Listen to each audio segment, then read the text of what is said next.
warahmatullahi wabarakatuh.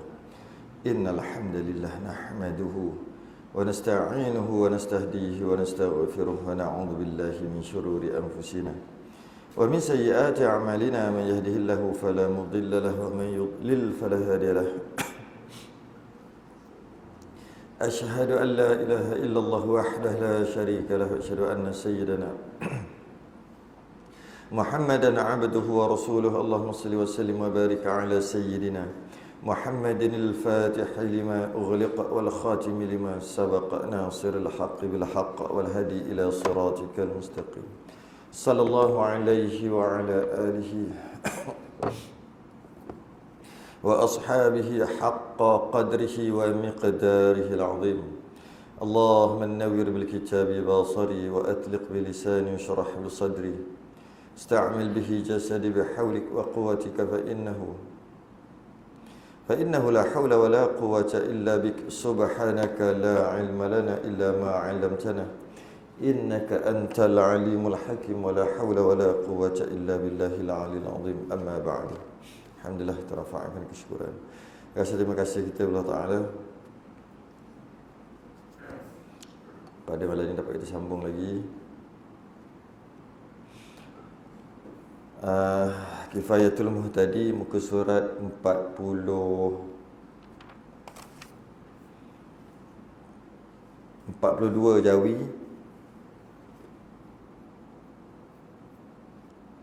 Rumi berapa tu? Rumi 55. Rumi 55.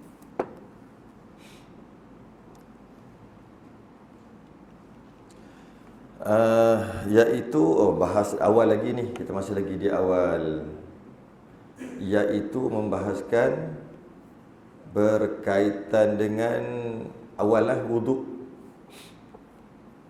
iaitu 42 55. Kalau Jawi, kalau Rumi 55.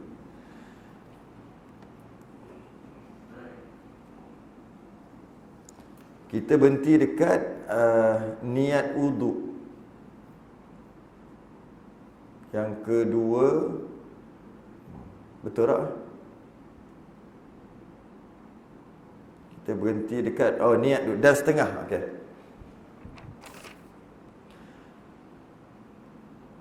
Qala al-musannif rahimahullahu ta'ala wa nafa'ana wa iyyakum bi 'ulumihi fid darain amin ya rabbal alamin.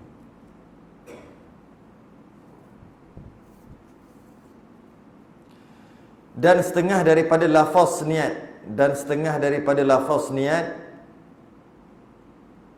iaitu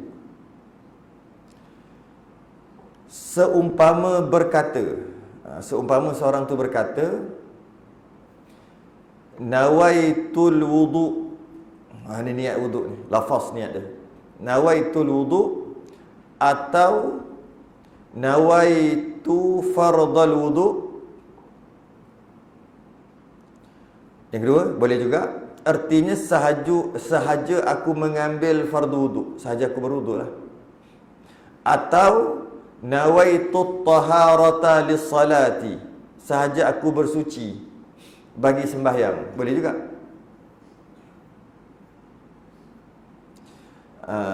Apa lagi? Atau nawaitu raf'al hadathil asghar, boleh juga. Maksudnya sahaja aku angkat hadas kecil.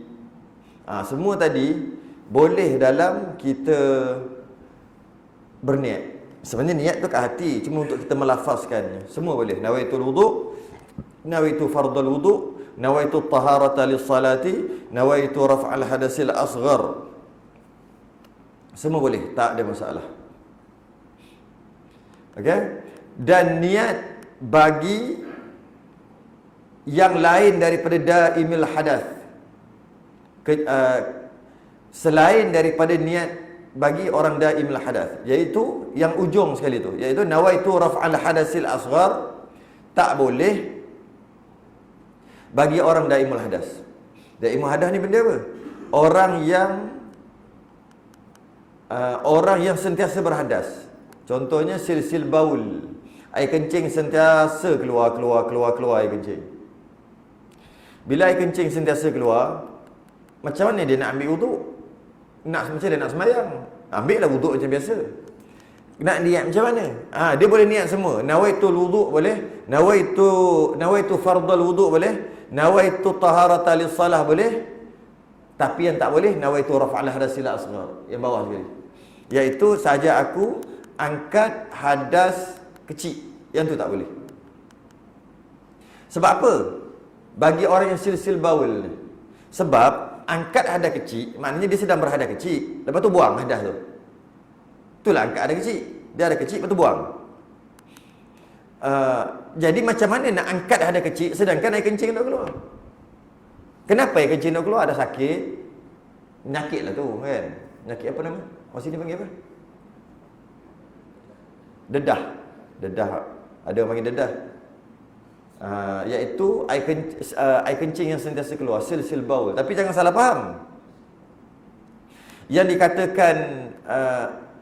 dikata daimul hadas adalah air kencing tadi keluar tak berhenti walaupun sekejap. Maksudnya, okeylah, katalah dia berhenti sekalipun, takkan air kencing keluar caw gitu kan. Habis air dalam badan. Maksud dia keluar gini. Dia keluar, kemudian berhenti. Berhenti tu, kalau ambil wuduk, kalau sembahyang, tak cukup. Berapa minit agak-agak? 10 minit, kata kita. 10 minit. 10 minit. Lebih kurang kot. Ataupun 7 minit, sedap sikit. 7 minit. Jika dah air kencing keluar, lepas tu berhenti 7 minit. Keluar balik, berhenti 7 minit. Keluar balik. Itu dia panggil daimul hadas lah tu. Sentiasa keluar lah tu. Tapi kalau dia air kencing keluar, lepas tu air kencing keluar, lepas tu berhenti tu sejam.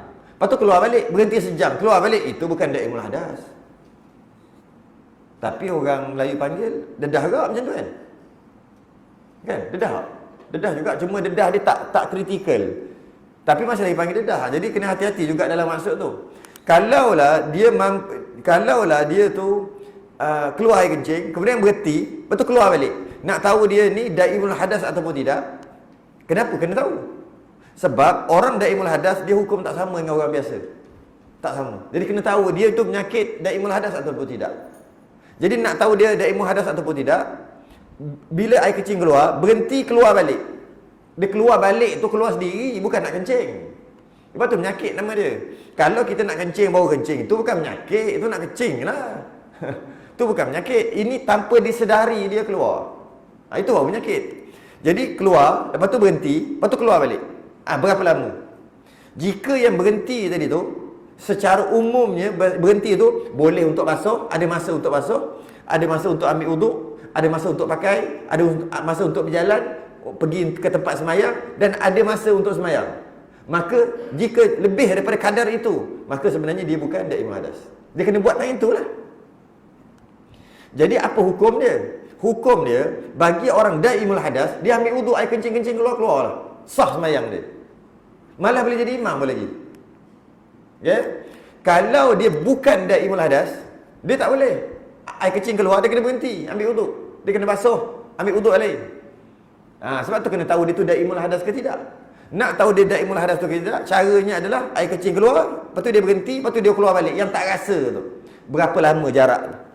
Kalau kita kira mungkin 10 minit ke bawah, maka dia masih lagi daimul hadas. Sebab 10 minit tu memang tak sempat untuk basuh, ambil wuduk, kena kelar kabur sungguh. Semayang, tengah semayang keluar balik. Dia kena mungkin setengah jam tu, dia kira puas hati lah tu. Dia bukan daimul hadas. Dia wajib sembahyang dekat celah setengah jam tu. Dia tak boleh kata aku nyakit besar, nyakit besar, merah besar. Ada nyakit dedah aku ni, daimul hadas. Jadi ketika ambil wuduk, air kencing keluar pun tak apa, dia maaf. Tak maaf. Biasanya benda ni jadi bila dah berumur. Sebab dah lama sangat pakai, tak jaga pula kesihatan, makan minum main bantai, air gas tak air gas, tarik tak tarik, tak jaga, tahan kencing berjam-jam. Daripada muda kuat lagi. Bila masuk 50-an, 60-an, dia lus lah. Bukan lus. Dia tak panggil lus, dia panggil getah tu, tak berapa nak gerip sangat. Gitu kot. Tak berapa nak gerip kan. Dah kita tak jaga kesihatan. Jadi air kecil tu dia keluar sendiri. Bila macam tu macam mana nak buat? Gitulah hukum dia. Kalau dia keluar je, kemudian dia berhenti, lepas tu katalah lebih setengah jam baru dia keluar balik. maka dia wajib sembahyang dekat setengah jam. Jika dia tengah ambil wuduk, terasa kencing, leleh keluar, maka dia wajib berhenti basuh untuk ambil wuduk yang lain. Tapi kalau dia memang 5 minit keluar setitik, 5 minit keluar setitik, yang ni air kencing keluar, biarkan. Tapi adalah cara-cara nak buat dia. Dia perlu ambil apa dia panggil? Bukan sumat, dia panggil ikat. Kabel tie. bukan. Jangan kabel tie. Istilah kita dia panggil sumat, sumbat, cawat, ikat. Betul lah. Istilah dia panggil tu. Dalam sumbat, ikat, cawat. Gitu. Cuma jika ialah membahayakan kesihatan, maka dia buat sekadar mampu, ambil kapas, letak, adalah cara-cara dia. Itu yang dia ajar, akan datang nanti dia beritahu. Kena ikut step tu. Tak ikut step tu, sembahyang dia tidak sah. Nampak? Sebab tu mazhab Syafi'i ni, dia sakit kan, dia lagi susah. Beza mazhab lain, kalau sakit lagi mudah. Mazhab Syafi'i memang gitu. Sakit ada balutan simen dekat tangan. Sakit kan? Sebab patah tangan. Nak semayang dia lagi susah, bukan nak semayang, nak berwuduk dia lagi susah. Ambil wuduk, dia selang dengan tayamum, sambung wuduk balik. Sedangkan mazhab lain tidak. Mazhab Syafi'i dia lagi sakit lagi susah. Dia gitu. Macam ni juga, sama. Dia sakit, dedah ada masalah lah, penyakit. Jadi lagi susah. Mazhab lain lagi sakit lagi senang. Kenapa gitu? Dah itu mazhab kita. Kenapa gitu? Apa agak-agak hikmah dia? Apa agak hikmah? Lagi sakit lagi susah. Contohnya accident. Lepas tu kaki terangkat ke bawah tu, tergantung sebab patah ke apa ke. Dan simen.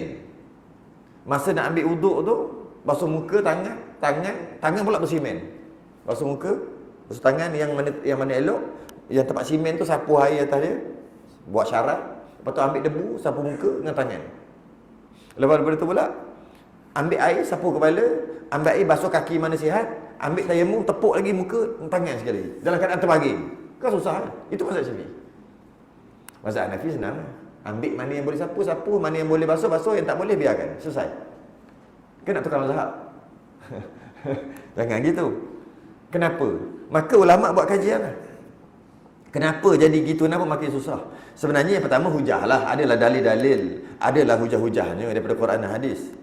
Malah dia menjadi satu, kata, bila kita sakit, itu antara petanda tak lama dah nak kembali ke rahmatullah. Itu tanda awal sakit. Kan? Betul lah kan? Ke tanda sakit mana makin nyawa makin panjang? Memang mati bila-bila boleh mati. Kita kira adat kata. Kalau sakit, mana tak lama dah tu. Kalau tak sakit, maknanya panjang lagi umur. Adat kata. Jangan kata, budak umur 3 tahun boleh mati kalau nak mati. Kan? Kita gitu. Adatnya bila sakit ni petanda awal lah. Okey, bila petanda awal nak mati, cukup dah ke amalan? Kalau kata, cukup dah, hebat dia. Cuk, try angkat tangan sikit siapa? Nak tengok. Tengok muka, comel tak comel? Amalan kita tak cukup. Maka kita terpaksa susah payah untuk ibadah tadi. Semua tu ada pahala. Maka lagi sakit, lagi susah.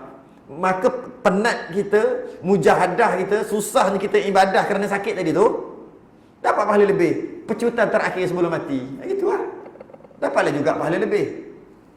Itu dari sudut hikmah lah. Sudut hikmah. Okey.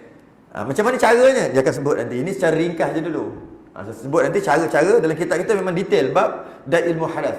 Bagi orang yang berhadas. Orang yang silsil baul, silsil rih, kentut keluar tak berhenti-henti. Ada dia bicara nanti. Tentang darah yang keluar tak berhenti-henti, luka. Buasir yang telah apa dia panggil? Berdenai tu. Keluar je buasir tahap 4. Keluar rembung lagi. Semua tu dia bincang secara jelas dalam kitab itu. Biasa kitab-kitab lain dia tak bincang jelas sebab nipis. Kitab kita tebal. Dia akan bincang satu-satu. Macam mana? Istihadah, macam mana nak selesai perempuan istihadah. Macam mana cara nak ibadah tu. Macam mana cara nak ibadah. Dia secara detail dia akan terangkan. Nanti adalah bab daimul hadas. Ada. Macam mana kalau benda apa? Tong najis dia. Bekas najis duduk luar. Dia panggil stoma bag. Tebuk kat perut. Macam mana nak buat? Ada air kencing, ada najis di luar. Semua ada jelas. Jangan risau. Tapi sampai waktunya nantilah. Ini baru ringkas dulu. Okey? Hendaklah ada niat itu dengan hati. Mestilah niat dia tu di hati. Niat ni di hati, bukan di mulut. Cuma sebagai membantu hati, kita usallilah kat semayang. Kalau payah sangat nak masuk. Kalau masuk tu senang, tak payah usalli pun tak apa.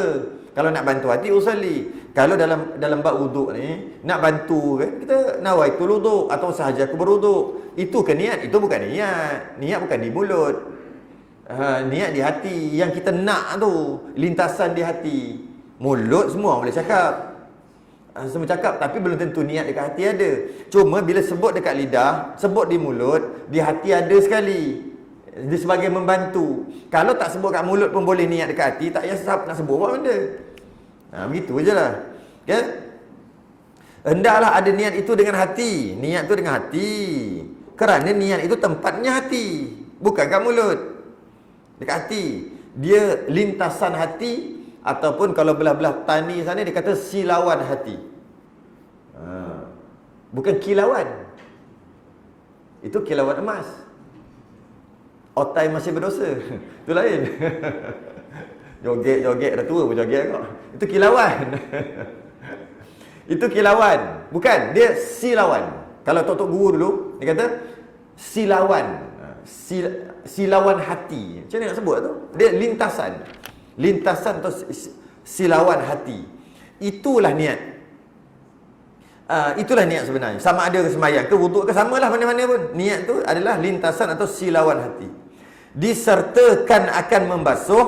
Ketika niat tadi tu ada tu, berserta. Ini asal daripada mazhab Syafi'i. Mazhab Syafi'i bab ibadah ni dia ketat sikit. Kalau niat tu maksud qasdu syai'in muqtarinan bi fi'lih. Qasad niat nak buat sesuatu, memaksudkan nak buat sesuatu berserta dengan buat. Itu mazhab Syafi'i. Muqtarinan. Muqtarinan ni berserta, bersama-sama, sekaligus. Kalau mazhab lain, niat bukan berserta. Niat kalau nak buat benda tu, niatlah. Niat, lepas tu buatlah. Mazhab Syafi'i tak. Mazhab Syafi'i, niat adalah nak dan terus buat. Ketika buat itulah ketika itu nak. Itu yang kita susah sikit tu kan. Kalau kita tengok mazhab-mazhab lain sembahyang, kalau kita pergi Mekah ke ataupun tak payah jauh, UIA pun ada. Tu pergi masjid UIA dalam tu. Kan macam-macam orang ada. Nak cari gambar khintir halus ada. Nak cari putih pucat ada. Nak cari hidung terpacok ada. Semua ada dalam tu kan. UIA internasional. Cuba tengok dalam tu. Tengok dia orang sembahyang. Relax je. Maksud Allahu Akbar. Relax. Cuba tengok kita. Kita tu maksud yang Melayu lah. Mazhab Syafi'i.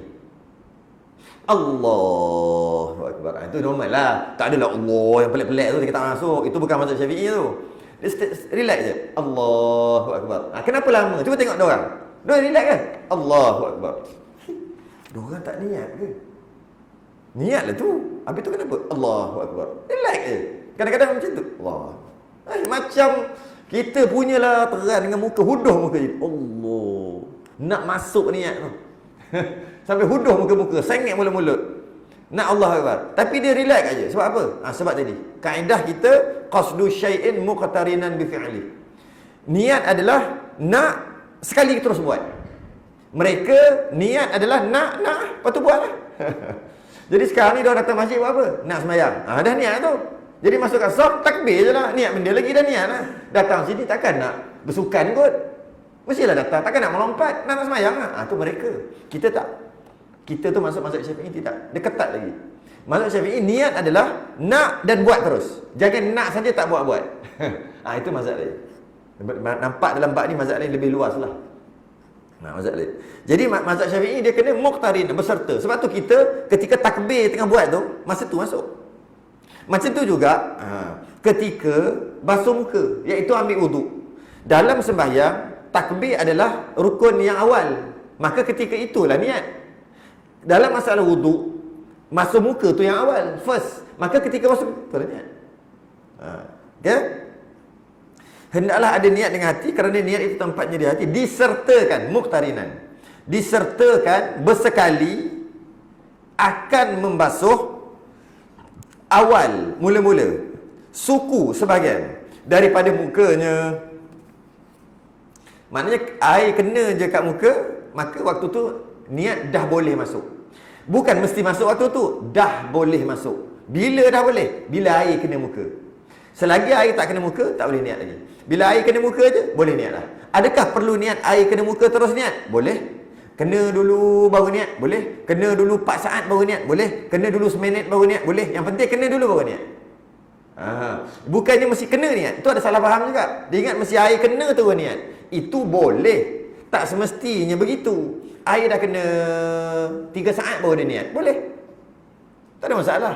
Yang penting ketika niat tu air dah kena. Kenapa air kena muka? Sebab dia adalah rukun yang pertama dalam wuduk. Maka dia kena ada di situ niat. Sebab apa? Muqtarinan tadi tu lah. Yang tak ada pada mazhab lain, ada mazhab Syafi'i je. Betul lah. Iaitu membasuh awal suku daripada mukanya. Sebahagian muka. Mana-mana bahagian. Hidung ke, dahi ke, mana dulu tak kisah. Mulut dulu ke, mulut tu maksud ni dulu ke, tepi ni dulu ke, ni dulu ke, ni dulu ke, mana-mana kena air dulu. Kena air je, niat masuk. Okay. Kena air, baru niat boleh masuk. Kalau niat nak masuk lambat pun tak apa, yang penting kena air dulu. Yang tak naknya, tak kena air lagi, niat masuk dah. Tu tak boleh. Macam mandi wajib sama juga. Bukannya kena air terus niat. Kena air terus niat mandi wajib. Boleh. Kena air lepas minit baru niat mandi wajib. Boleh. Tapi lepas niat itu, itulah bermula mandi wajib. Bukannya tunggu air sampai masuk. Oh tak masuk lagi. Bukan gitu. Benda apa buat pelik-pelik itu. Ambil air, betul? Pak kena muka Allah. Niat tak masuk masa air kena. Tak apalah. Sekarang masuk, sekarang dah masuk dah. Sekarang lah. Habis tu kalau air tu mengalir, macam mana? Yang atas ni tak kira sebab tak masuk niat lagi. Yang bawah lah. Bukannya susah pun. Nanti dia sebut nanti. Jadi salah faham tentang air kena baru niat masuk. Itu permulaan boleh niat. Bukan mesti di situ. Saya tak ambil jiru muka. Allah jiru. Buat apa ni? Tak masuk niat lagi. Tunggu dulu. Masuk kan? Tak lagi. Masuk dah lagi. Tak apa lah. Pak masuk aja. Bermula masuk tu, air yang ada, situlah mula. Air sebelum tu lara lah. Lara dia sebut. Kita baca. Maka barang yang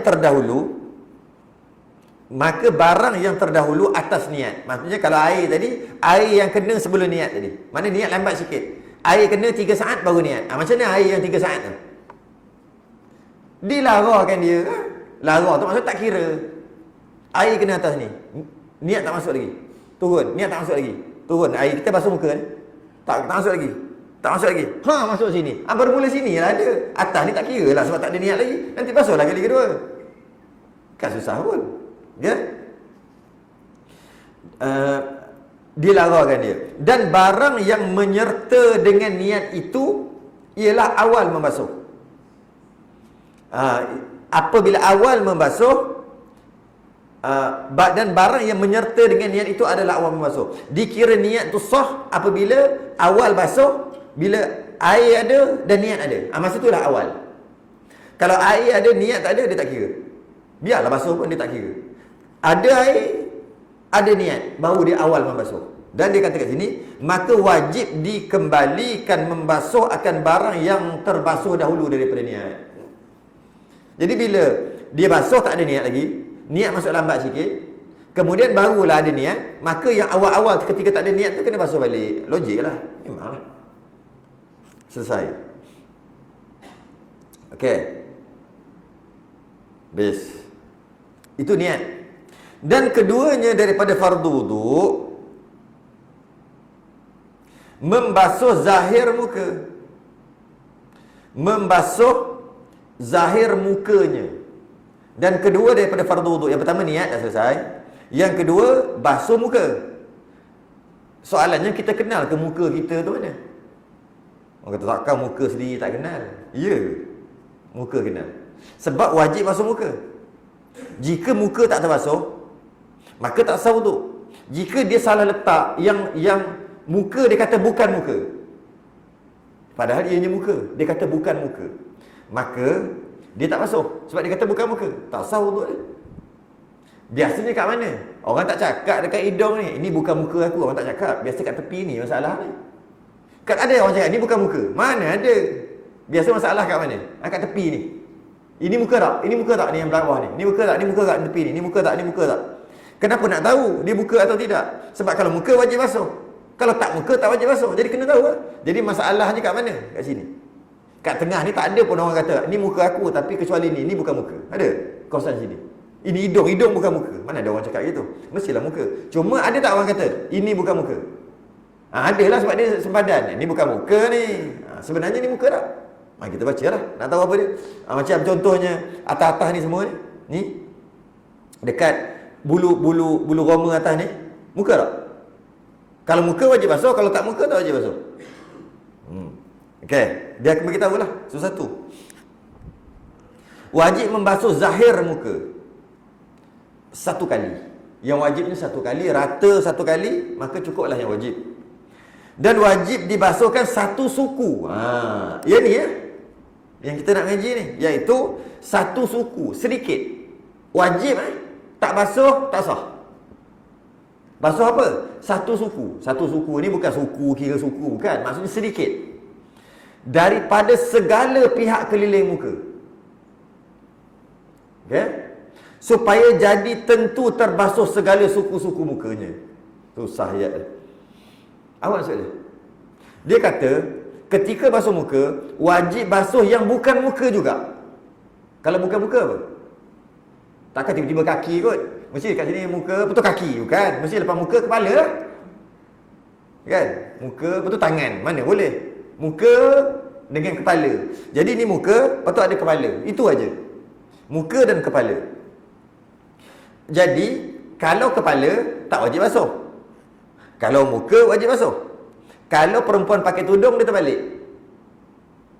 Kepala, wajib tutup. Muka tak wajib tutup. Dia terbalik. Jadi, kalau nak faham wuduk ni, boleh faham sekali dengan perempuan punya, aurat perempuan. Iyalah. Wajib tak basuh kepala, wajib tak basuh kepala ketika ambil wuduk? Tak wajib kan? Masa basuh muka pun tak wajib basuh kepala. Jadi dia ada sempadan di antara muka dan kepala. Bila dah tahu sempadan, dari sudut aurat, sempadan ke belakang ke kepala wajib tutup. Dari sudut wuduk, sempadan tu ke depan wajib basuh. Daripada dapat dua, 2 in 1. Belajar satu dapat 2. Jadi dia kata kat sini, wajib basuh muka memang wajib basuh. Walaupun wajib basuh muka, wajib juga basuh keliling muka yang ianya bukan muka. Maknanya kepala wajib basuh. Kalau hanya semata-mata basuh muka, tak sah. Walaupun dalam Quran sebut basuh muka. Ya ayyuhallazina amanu idza kuntum ila shalah faghsilu wujuhakum. Wahai orang beriman, jika kamu nak sembahyang, basuh muka. Bukan suruh basuh muka dan lebih sehingga ke kepala. Tak ada pun cakap gitu. Walaupun ayat Quran gitu, tapi ada qawaidul fiqh, kaedah fiqh, ma la yatimul wajibu illa bihi fahuwa wajib. Kalau dengan perkara itu nak menyempurnakan yang wajib, terpaksa dengan perkara itu, maka perkara itu juga jadi wajib. Ambil wuduk sunat wajib. Ambil wuduk tak wajib. Tapi nak sembahyang mesti ada wuduk, automatik wuduk jadi wajib. Itu dia bagi ma la yatimul wajibu illa bihi fahuwa wajib. Dia tak wajib. Tapi sebab nak buat yang wajib, terpaksa buat dia, padahal dia tak wajib. Maka dia tu jadi wajib juga. Sebab kalau tak ada dia, wajib ni tak sempurna. Maka dia jadi wajib juga. Macam baca Quran. Baca Quran wajib tak? Baca Quran wajib tak? Kalau wajib dosa tak baca Quran? Tak wajib, sunat lah. Okey. Kalau nak baca, wajib betul tak? Wajib betul. Sedangkan belajar ilmu tajwid tak wajib. Baca Quran pun tak wajib. Bila nak baca je wajib betul. Dah wajib tak belajar ilmu tajwid? Dah wajib pula dah. Padahal tak wajib. Sebab nak betulkan baca Quran ni, maka jadi wajib. Sedangkan asalnya dia tak wajib. Itulah ma la yatimul wajibu illa bi fa huwa wajib. Nak sembahyang terpaksa ada wuduk. Kalau tidak sembahyang tak sah, maka wuduk tu jadi wajib. Hakikat asalnya wuduk tu tak wajib. Nak ambil wuduk kena ada air. Maka kena ada air wajib. Wajib ada air. Nak ada air kena gali telaga. Gali telaga jadi wajib. Jadi wajib ada telaga. Nampak? Dia kait dia. Nak gali telaga kena ada cangkul. Cangkul lah. Orang gali telaga dengan apa? Ngecok betul. Dengan bakuk dengan cangkul. Tapi cangkul makin besar. Okeylah dengan cangkul. Okey. Maka cangkul wajib ada. Wajib ada cangkul. Sebab nak gali telaga. Asal nak semayang je sampai ke wajib ada cangkul benda ni. Nak Nak cangkul kena ada cangkul sekali dengan ulu, tapi ulu tak ada. Maka wajib ada ulu. Nak ada ulu kena masuk hutan, nak cari dalam hutan kayu, nak buat ulu dia. Ulu dia panggil kan? Kayu dia tu. Kena masuk hutan, wajib masuk hutan. Nak masuk hutan kena teruslah. Yang mudah lagi, nak ada air kena ada paip. Wajib buat paip. Nak buat paip tu pergi daftar dekat air lah. Dekat sini apa? Paip. Paip. Pergi daftar kat paip. Daftar tu jadi wajib.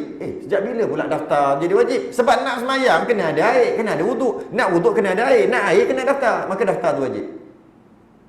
Padahal dia tak wajib. Itu dia panggil ma la yatimul wajibu illa bihi fa huwa wajib. Nak semayang wajib tutup aurat, pusat sampai lutut lelaki, perempuan seluruh. Okey, seluruh tubuh kecuali muka kan, tangan kan. Pergelangan tangan. Jadi nak semayang wajib tutup aurat.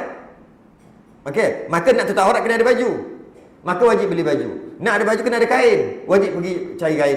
Kena ada kilang kain. Nak ada kilang kain kena ada benang buat apa? Benang. Kapas, wajib kena ada kapas. Nak ada kapas kena ada pokok, wajib tanam pokok kapas. Semua jadi wajib. Asalnya tanam pokok kapas sejak bila pula wajib? Sejak bila? Tapi dia jadi wajib. Okey, dah faham dah tu.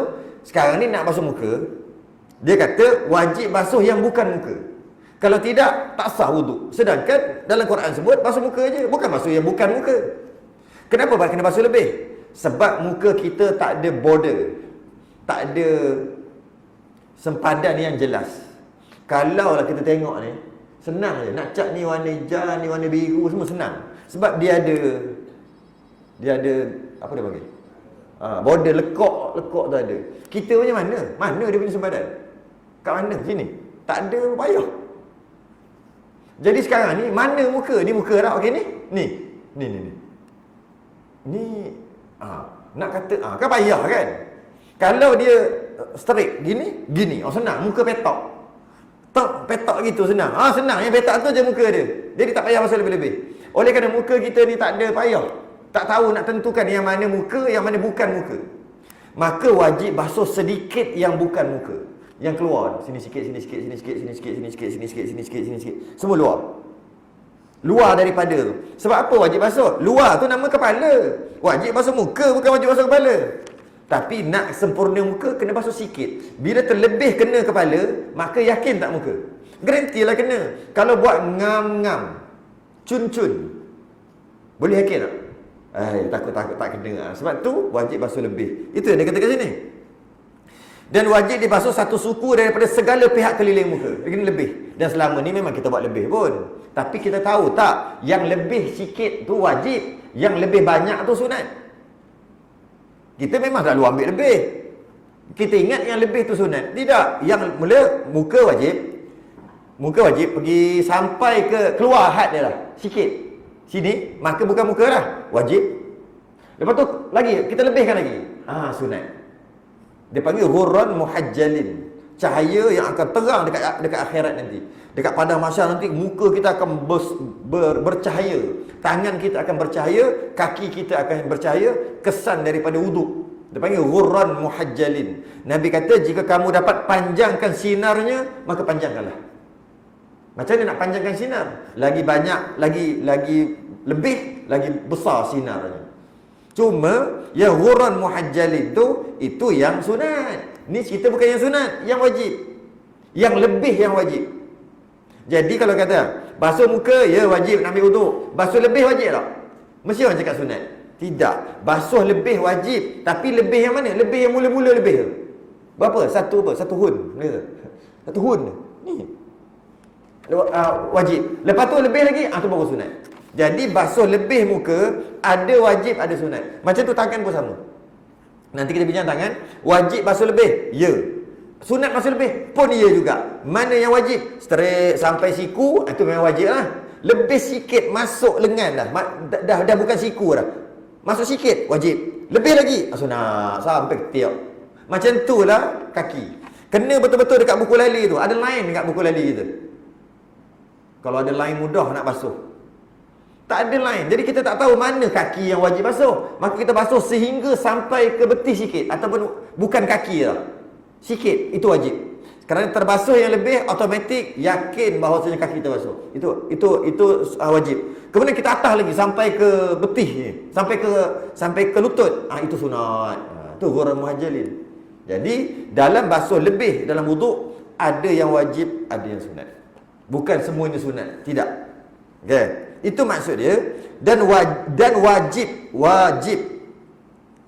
dibasuhkan satu suku daripada segala, sebahagian sedikit. Saya suka letak satu hun.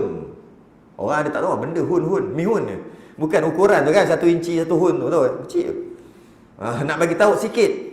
Daripada segala pihak keliling muka supaya jadi tentu terbasuh. Tentu tu mesti yakin, garanti terbasuh. Segala suku-suku muka, segala bahagian muka terbasuh dengan basuh lebih sikit. Maka yang lebih tadi jadi wajib. Dan kehendakkan dengan membasuh itu air mengalir pada anggota. Yang dikatakan basuh-basuh tu, apa maksud basuh?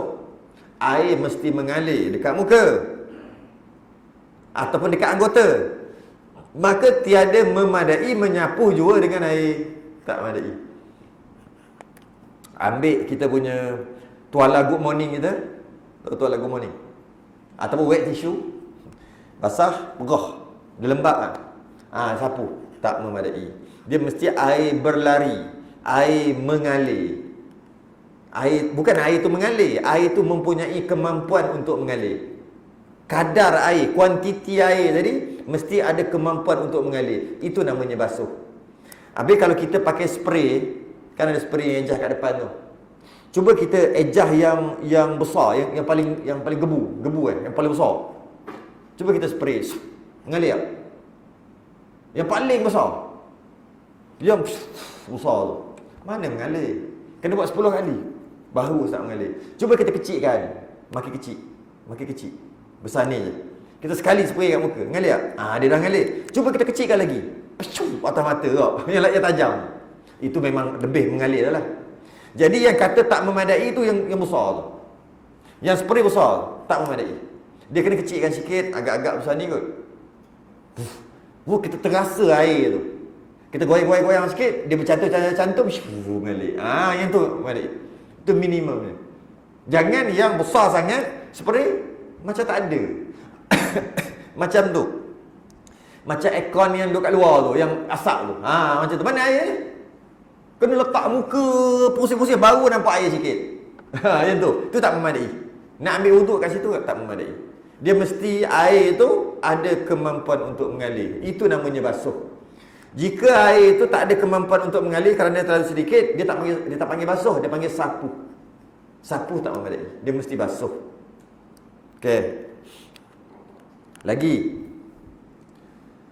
Dan apabila gugur membasuh muka kerana sakit misalan, tiadalah wajib membasuhkan barang yang pada kelilingnya. Kerana membasuhkan sekelilingnya itu mengikut bagi membasuh muka juga. Faham? Tak faham? Orang Melayu ke? Orang Melayu. Ni bahasa Melayu ni. Dan apabila gugur membasuh muka, maksudnya apabila dia tak wajib basuh muka. Ada ke wuduk tak wajib basuh muka? Tu dia bagi tahu. Kerana sakit misalan, muka terbakar, semua muka dia terbakar, tak boleh kena air, sakit. Wajib tak basuh muka? Tak wajib lah, bahkan nak basuh mudarat. Okey. Tiadalah wajib membasuhkan barang pada kelilingnya. Tadi kita kata wajib basuh muka ada dua. Satu basuh muka, ngam-ngam, cun-cun muka. Satu lagi yang wajib, lebih sikit. Lebih sikit tu bukan muka, tapi wajib juga. Lebih banyak, sunat. Lebih sikit. Okey. Bila muka tu tak boleh basuh kerana sakit misalnya ni kata, tak boleh kena air, yang sikit kepala tu boleh kena air, yang sikit wajib basuh tak? Tak wajib. Tu dia kata gitu. Sebab yang kata kat kepala sikit tu wajib basuh, mengikut bagi membasuh muka juga. Dengan wajib basuh muka, maka wajiblah basuh kepala sikit. Tiba-tiba muka dah tak wajib basuh sebab sakit, yang lebih tu tak payah basuh lah. Sebab yang lebih tu bukan muka, tu kepala. Kalau kepala, kenapa wajib basuh? Wajib basuh sebab ma la yatimul wajibu illa bihi fa huwa wajib. Nak bagi confident kena semua, maka wajib basuh kepala sikit. Tiba-tiba muka dah tak wajib basuh sebab sakit, tak wajib lah yang lebih sikit tu. Asal nak basuh lebih, tu bukan muka, tu kepala. Okay. Ni kitab kita memanglah detail. Kitab kifayah memang gini. Sebab dia orang dah khatam satu kitab yang nipis, baru baca kitab ni. Kita dah tahu dah benda ni, tapi bila kitab ni dia akan detail. Sebab tu tebal. Kitab ni dekat Masjid Salahuddin daripada 2019. Tiap-tiap minggu daripada 2019. Lepas tu tolak PKP sikit yang ada on off masa tu. Baru 100, muka 100 berapa baru? 120 berapa? 111, 110. Ha? 160. Banyak kan? Baru 160.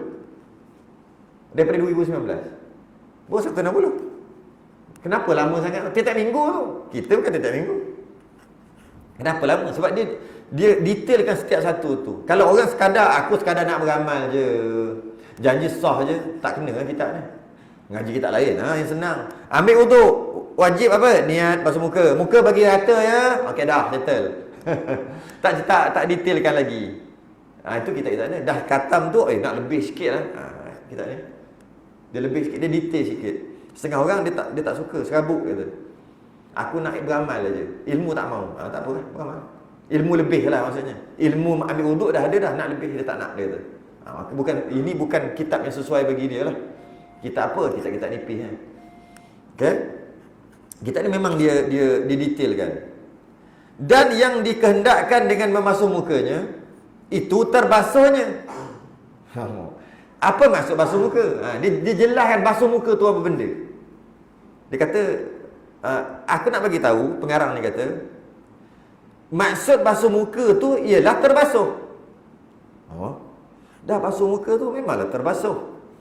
Dan jikalau dengan perbuatan orang lain dengan tiada izinnya sekalipun. Apa hal pula nak jiruh orang tak izin? Ini hukum.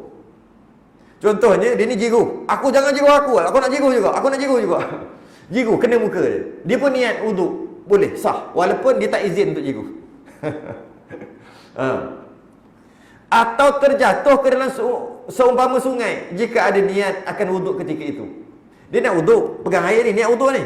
Sekali gelecoh nak panggil. Gelecoh licin, geludung jatuh dalam tu. Niat dah ada dah, masuk. Muka dia basah, jeruk muka dia. Bukan muka, dengan tangan, dengan kaki, dengan kepala, habis semua. Soalannya, terbasuh tak muka dia?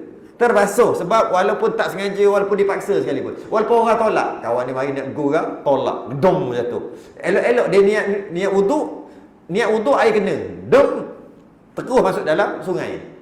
Habis basuh semua. Terbasuh semua. Okey. Maka muka terbasuh tak? Terbasuh. Soalannya, dia wajib basuh tangan tak? Kaki, kepala kaki. Dia akan disebut ujung nanti, lambat lagi kan. Lagi 4 bulan lagi akan sampai bab tu. Tapi saya jawab siap-siap. Macam mana? Wuduk dia sah, tak payah dah. Janji dia tengok semua kena, dia bangun-bangun sembahyang tu. Mu tak ambil wuduk kan?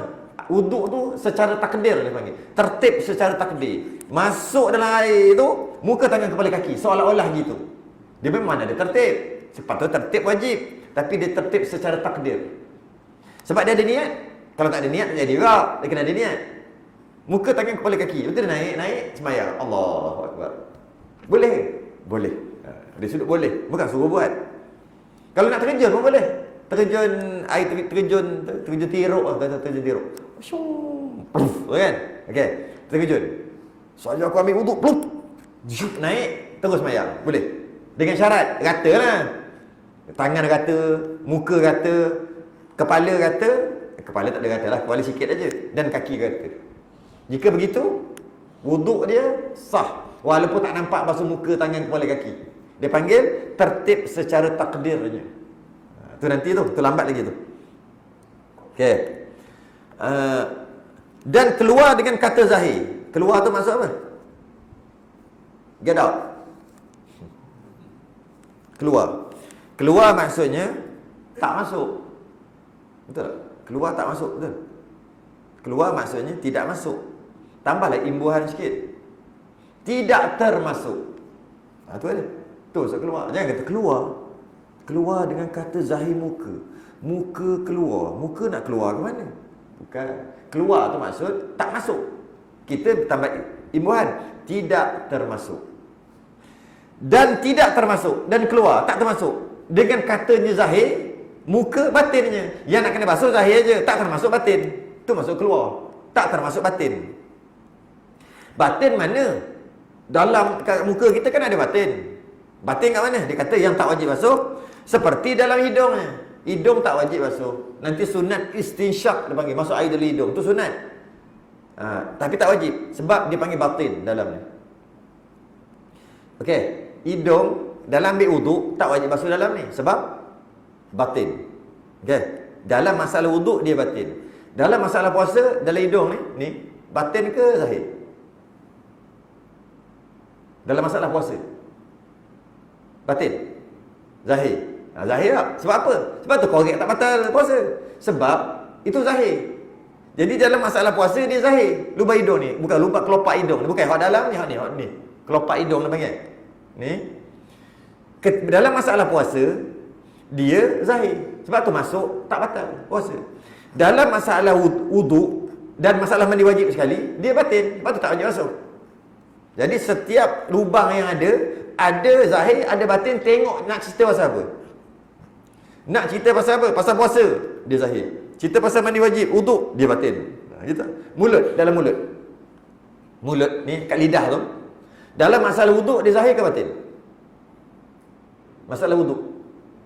Kalau zahir wajib basuh dalam mulut. Kalau batin tak wajib basuh dalam masalah wuduk. Dia batin, kan komor sunat aja. Dalam masalah puasa dia zahir ke batin? Zahir, sebab tu tak batal. Jangan telan aja. Kan? Dia lain, dia tak sama. Okey?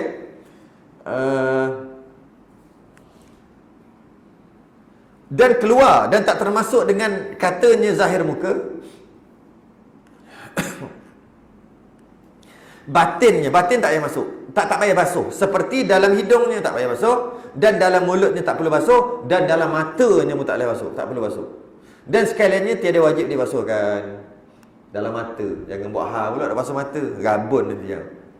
Kecuali dalam hidung ada najis, dalam mulut ada najis, dalam mata ada najis, barulah wajib basuh. Jika tak ada najis, tak wajib basuh. Soalan timbul, kenapa pula dalam mulut dia ada najis? Kenapa dalam hidung dia ada najis? Sebab dalam hidung dia ada tahi hidung. Tahi hidung kan najis, ya ke? Tahi hidung mana najis? Sekilo tahi hidung kena poket, semayang, tak ada masalah.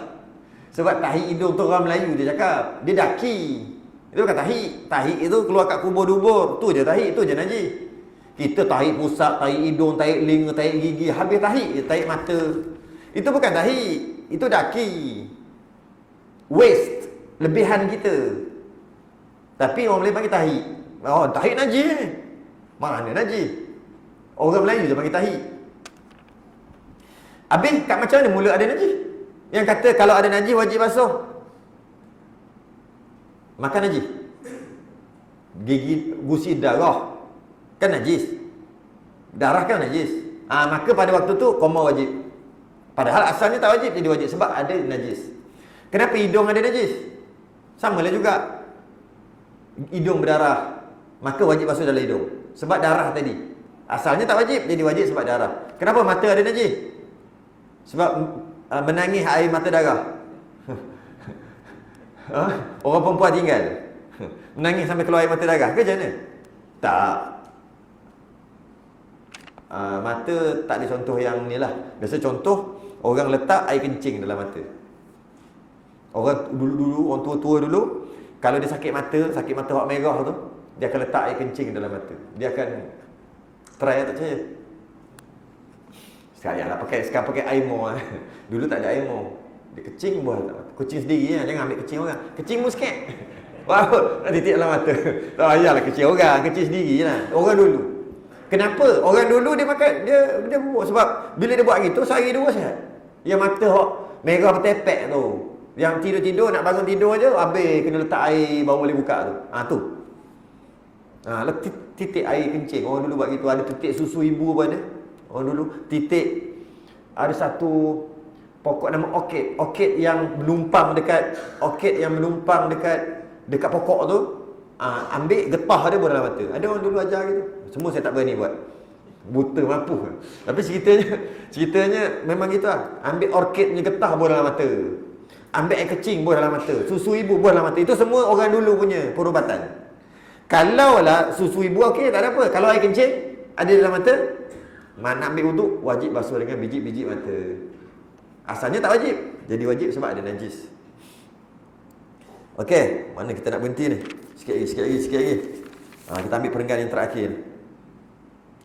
Daripada tempat tumbuh rambut kepala. Ni wajib basuh pada ghalib orang. Pada ghalib orang. Dia cantik ayat ni. Pada kebiasaannya, orang tumbuh rambut kat mana? Di situlah mula wajib. Sebab apa? Ada orang dia cerah masa depan. Faham cerah masa depan? Dia straight sini baru ada rambut. Kalau sini baru ada rambut, dia banyak fikir masalah negara. Risau ni GST nak naik, dia risau masalah negara. Dia fikir sampai botok. Contohlah, straight sampai sini. Okey. Adakah dia wajib basuh muka dia sampai sini? Apa mau basuh atas kepala tu? Daripada tempat tumbuh rambut kepala. Aku tumbuh sini. Jadi muka aku sampai ke atas ni. Hei. Jangan buat belat-belat gitu. Habis kalau botak, tak ada rambut, habis basuh kepala. Tak ada. Daripada tempat tumbuh rambut kepala pada ghalib orang, kebiasaan orang. Jika dia tak luar biasa pada orang, rambut dia tumbuh di sini mula, dia kena tengok orang ramai, mana mula tempat tumbuh rambut. Dia tengok kebanyakan orang di sini, dia ambil marker tanda. Di situlah dia wajib basuh. Walaupun kat atas ni tak ada rambut, tetap juga tak wajib basuh. Sebab dia kata ni, dia tempat tumbuh rambut kepala pada ghalib, pada kebiasaan orang. Hingga mana? Sampai mana basuh ni? Sampai bawah dagunya sini. Adapun dagu itu pada had muka. Dagu termasuk dalam muka. Wajib dibasuhkan dia muka. Dan 2 tulang gerhamnya ni. Gerak ni, 2 gerham. Yakni gerham muka. Pada panjangnya, yakni pada had bujur muka. Dan antara 2 anak telinganya. Ni. Pada lebarnya. Dan masuk pada had muka pada tempat ghamam, yakni tempat tumbuh rambut pada dahi, maka wajib dibasuhkan dia. Dia beritahu keliling. Sekeliling ni wajib secara umumnya. Daripada atas tempat tumbuh rambut, first tempat tumbuh rambut, tempat tumbuh rambut tu wajib basuh juga. Itu pun ghalib kebiasaan. Kalau dia tak ada, dia kena tengok orang kebiasaan, dia kena tanda, dia kena tahulah kat mana dia. Sehingga ke dagu. Itu daripada atas ke bawah. Lebar daripada anak telinga. Ni yang kecil ni. Kan telinga dia kecil ni. Ni panggil anak telinga. Straight sampai sini. Okey. Yang kat tepi ni pula, daripada atas ni, straight tarik sampai ke atas ni. Bila kita tarik dengan benang, nanti dia suruh tarik dengan benang bawah tu. Dan keluar daripada had muka 2 naz'atun, iaitu suluh. Suluh dia panggil. Iaitu kedua putih antara kedua rambut ubun-ubun. Ini yang sini. Tengah ada rambut, tepi tak ada ni. Itu keluar daripada dia tu, bukan muka. Yang atas ni. Kan ada orang kan, dia gini, rambut. Kan? Dia yang tadi tu yang habis cerah seluruh masa depan tu. Allah, itu dapat buat menantu bagus tu, cerah masa depan. Ini bukan yang itu, yang gini. Kan ada bulat tu kan? Bulat tu itu bukan muka, yang atas ni. Yang ni had muka 2 naz'atun. 2, bukan. Dan tempat tahzifun, yakni tempat tumbuh rambut yang jarang antara kepala tali tudung kepada tempat suluh. Tali tudung tu mana? Sideburn. Tu ada, biasa kita sebut, kadang-kadang tak ada kita, ni ada, sebut dah tali tudung. Tali tudung tu bahasa Melayu. Kita panggil apa ni? Sideburn tak? Kita jap bila pula jadi masalah ni? Itu masalah sideburn. Side tu tepi, burn tu apa? Bakar-bakar. Tepi tu bakar. Burn tu apa tu? Apa saya panggil side burn lah? Ke burn ejaan lain? Ke BURN? Bukan burn ke burn? Side burn lah. Side tu tepi. Tak apa lah panggil side burn. Ini orang Melayu panggil tali tudung. Bahasa jiwa bangsa. Ni bahasa kita, hafal. Ni namanya tali tudung ni. Yang kalau nakal cikgu tu tarik, sakit lah tu. Ni. Okey, dipanggil di antara tempat tumbuh rambut jarang antara kepala, tali tudung dan tempat suluh. Sini tempat suluh, ni suluh. Sebab tu dia panggil suluh. Sebab dia macam suluh kat sini. Dua. Atas tarik sehingga ke sini. Dia suruh kat sini. Dan diketahuikan tempat tahzifun itu dengan ditarik benang. Kena buat. Dia suruh tarik benang. Bukan saya reka tu baca tu. Ditarik benang di atas suku yang hampir dengan anak telinga hingga kepada hujung rambut ubun-ubun. Maka rambut yang turun daripada benang itu antara kepala tali tudung dan tempat suluh itu tempat tahzifun yang tiada masuk pada had muka. Ni ke atas. Daripada tarik benang. Yang ke atas itu bukan muka, yang ke bawah itu muka. Jika tumbuh rambut atau bulu di situ, wajib basuh dengan bulu-bulu. Jadi kalau katalah kita tarik ke atas, segmen dah masuk tak? Ke bawah ke atas? Ke bawah. Maka wajib basuh segmen. Ini yang untuk guru duk pesan lama dah. Pesan bukan untuk kita. Kita lelaki, kita tak ada segmen, kita cukur, kita besing. Orang perempuan, anak isteri wajib pesan. Nak ambil wuduk tu, diorang simpan rambut. Segmen tepi ni, diorang simpan. Ni yang tepi ni payah nak tumbuh. Dia tak macam atas. Atas ni 3 bulan panjang dah. Yang ini 3 tahun tak panjang lagi. Kalau 10 tahun, nak dapat sejengkal payah 10 tahun. Yang tepi ni. Tapi orang perempuan dia jarang gunting rambut. Kalau gunting pun belakang aja, tak gunting tepi. Kalau dah 15-20 tahun, agak-agak ada sejengkal. Ni tepi ni. Dia yang tumbuh daripada sini. Ni yang mana? Daripada tempat anak rambut ni, daripada anak telinga ni naik ke atas ni, ke sini. Segmen lah. Jika dah 20 tahun, 30 tahun, umur berapa? 40 tahun dah. Berapa lama tu? Panjang. Sejengkal contoh. Memang dia payah nak tumbuh. Tapi kalau 40 tahun, jadi sejengkal. Ketika dia nak ambil wuduk, dia buat apa dengan tu? Dia selit kat sebelah telinga. Tak cari tanyalah rumah buat ke tak? Kalau dia potong hujung. Kalau dia potong memang dia tak benar. Panjang serabut dia kata. Dia potong. Tak apalah. Dan biasanya dia orang tak potong. Panjang. Dah 20-30 tahun panjang ni. Sejengkal boleh jadi. Segmen. Bila nak ambil wuduk, dia ambil ke belakang. Ambil wuduk, maka wuduk tak sah. Ni bukan benda kecil. Ni benda besar. Sebab apa sahaja yang tumbuh di atas muka, dia wajib basuh. Sebab tu dia suruh ambil benang. Kami dulu, saya masuk umur 13 tahun, cari benang, letak kat sini, tarik sampai sini, tengok. Kalau sekarang saya dah takat gambar lah. Maksud dulu tak ada telefon semua, nak takat gambar tak boleh. Tengok cermin, lenguh tangan-tangan. Oh sini. Padahal kita bukan untuk kita. Untuk orang perempuan, kita memang kita akan basuh sebab kita nipis sini. Oh sini. Tengok ada ke orang perempuan basuh sini? Masa tu umur 13 tahun, mana tahu. Ni cerita ni 31 tahun yang lepas saya cerita. Masa belajar dulu. Lama. 31 tahun yang lepas. 32 tahun kot. Lama belajar ngaji. Jadi bawah ni panjang, dia kan panjang. Dia selitlah telinga. Tak sah sembahyang. Bukan sebab tak sah sembahyang, tak sah wuduk.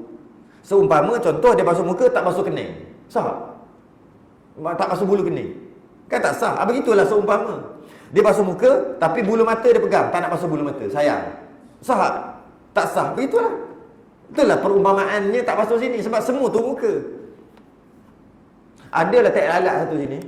Tak lalat tu ada bulu. Selai.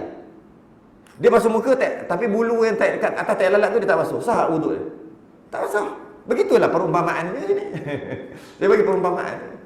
Jadi kita mungkin tak ada masalah. Tapi kena pesan dekat anak, perempuan dan isteri. Sebab kita tak tengok dia ambil wuduk macam mana. Kita nampak basuh gitu. Adakah dia basuh? Kalau panjang tu, dia wajib basuh. Dia wajib tarik macam ni. Lepas tu dia ambil wuduk, basuh. Jika air tak puas hati tak kena, dia wajib pegang, tarik. Katalah panjang sangat. Katalah panjang. Wajib basuh. Kalau tidak nak senang, keteng, selesai. Potong. Potong kat sini. Selesai. Cukup setakat tu dulu. Kita sambung. Saya ada buat sebenarnya gambar. Ni. Tu yang wajib basuh. Nampak? Nampak tak segmen tu? Tak tahu nampak ke tak? Saya zoom. Nampak? Wajib basuh. Tu. Sebab tu adalah tempat yang wajib basuh ni, kawasan yang wajib basuh. Kami dulu buat lukis. Sebab takut. Mana tak takut? Dah semayang 30 tahun tahu-tahu tak sah. Macam mana nak buat? Sebab tak sah, sebab tak basuh. Benda ni bukan benda kecil, benda besar. Ni saya buat lagi, ni ada lukisan. Kat mana buat anak panah? Mana yang wajib? Ni, yang kat atas. Sebab kita ingat alah wuduk benda kecil, benda besar. Sebab menyebabkan sembahyang tak sah. Nak kena qada. Okey, bukan benda kecil. Habis, dibasuh bulunya. Berhenti kat situ. Dibasuh bulunya, yakni bulu yang tumbuh pada had muka seperti bulu mata, dua kening. Banyak. Tahu tak dekat muka kita ada berapa bulu? Ada 9 kawasan yang kat muka yang wajib basuh. Ni kat kawasan-kawasan. Tu akan datang. Dibasuh bulunya. Kita berhenti kat situ. Dibasuh bulunya. Dia di muka. Kadang-kadang kita Allah ngaji bab wuduk je pun. Sekali tengok Allah tak tahu, Allah tak tahu. Kata bab wuduk dah tahu. Beribu kali dah ambil wuduk. Tiba-tiba sudahlah. Banyaknya benda tak tahu. Bimbang takut tak sah. Kalau sah tak apa. Kita tangguh dulu. Kita tasbih kafarah dan suratul subhanakallah wa hamdika asyhadu an la ilaha illa anta. Bismillahirrahmanirrahim. Lilladzina amanu. Tawassul haqq wa tawassul. Assalamualaikum warahmatullahi wabarakatuh.